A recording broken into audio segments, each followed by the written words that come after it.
Uy, sa video ngayon sasabihin ko sa iyo kung paano simulan ang iyong pakikipagsapalaran gamit ang mga binary na pagpipilian. Ito ay isang instrumento sa pananalapi na magbibigay daan sa iyong kumita ng hanggang 75% sa loob ng 60 segundo. Ang kailangan mo lang upang simulan ang pangangalakal ng mga binary option ay isang broker, isang diskarte, at isang $50 na minimum na deposito. Sa video na ito sasabihin ko sa iyo kung paano magbukas ng account sa isang broker, kung paano magdeposito, at kung paano gamitin ang platform. Sasabihin ko rin sa iyo kung ano ang dapat mong bigyang pansin upang makapagsimula sa pinakamahusay na posibleng paraan. Bago ka magsimula sa pangangalakal ng mga binary option, kailangan mong piliin ang tamang platform. Mayroong maraming mga broker na magagamit sa merkado, at sa kasamaang palad, ang karamihan sa kanila ay mga scam.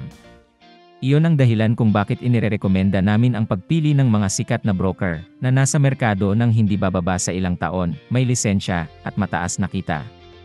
Upang gawing mas madali ang iyong pagpili, isinama ko ang isang broker sa paglalarawan na nakakatugon sa lahat ng kondisyong ito. I-click lamang ang link at i-redirect ka sa pahina kung saan kailangan mong irehistro ang iyong account. Kapag nagbukas ka ng account, magkakaroon ka ng access sa trading platform. Ano man ang ginagamit mong broker, ang bawat platform ay may kasamang tagapili ng asset, mga chart at isang configurator ng order.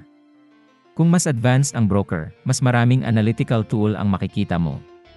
Halimbawa, ang pocket option ay may maraming mga indicator, mga handa na signal ng kalakalan, ang kakayahang kopyahin ang mga mangangalakal at mga tagumpay na nag-udyok sa mamumuhunan na basagin ang kanyang sariling mga tala.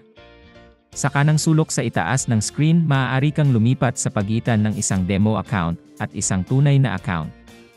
Kung nagsisimula ka pa lang, inirekomenda ko na maging pamilyar ka sa pangangalakal ng mga binary na opsyon sa isang demo account na ganap na libre.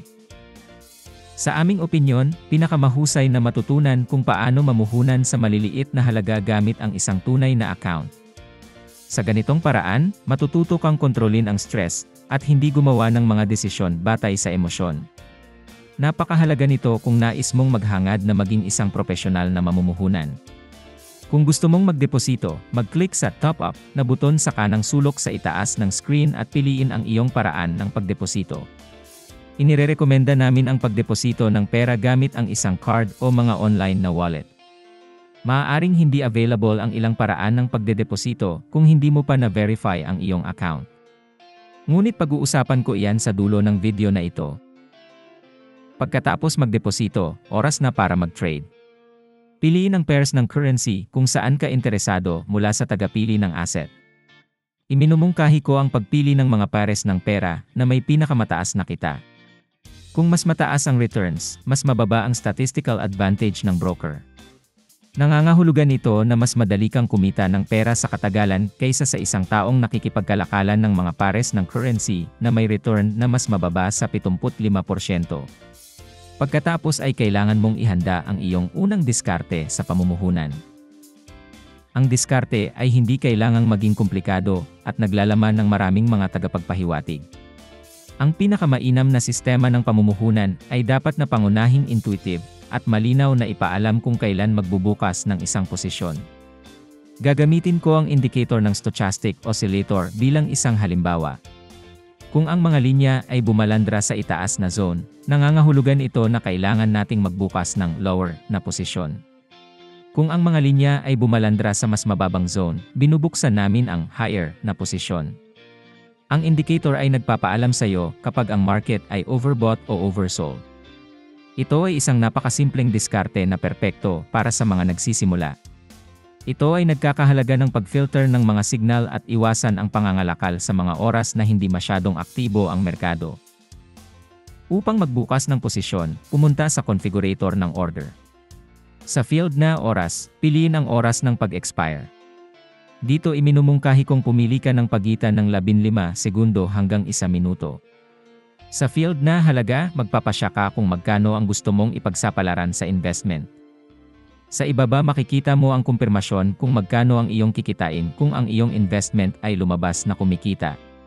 Sa pinakaibaba ay may mga pindutan na nagpapatunay sa pagbubukas ng higher at lower na mga posisyon. Kung sa tingin mo ay tataas ang presyo sa susunod na 15 segundo, piliin ang opsyong mas mataas. At kung ipagpalagay mo na maaaring bumaba ang presyo sa susunod na 15 segundo, ay click ang ibaba.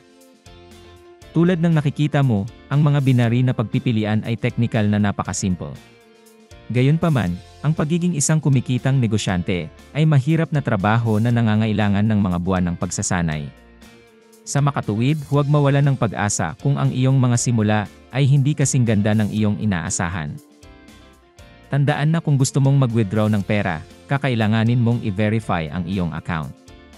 Napakahalaga nito dahil dapat tiyakin ng broker na walang gumagamit ng platform para sa money laundering.